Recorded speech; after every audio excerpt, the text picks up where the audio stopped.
Car traveled from Townsend to Smallville at an average speed of 40.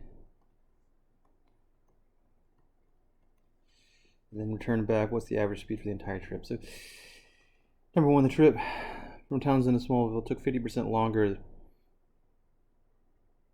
than the trip from Smallville to Townsend. That took 50% longer back.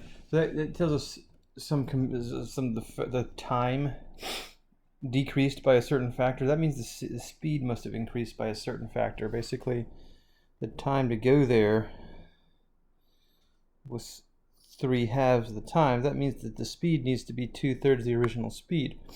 Or we can look at it this way with equations. We say that distance at 40 miles an hour for some time.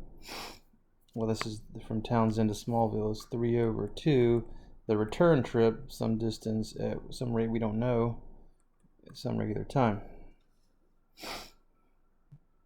Okay, so then we have two equations, two variables, set equal.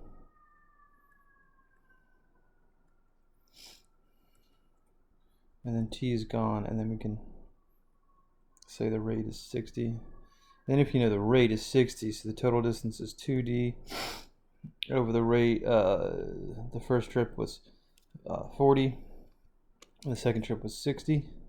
You can solve for each time and add them together. Basically, this is some time.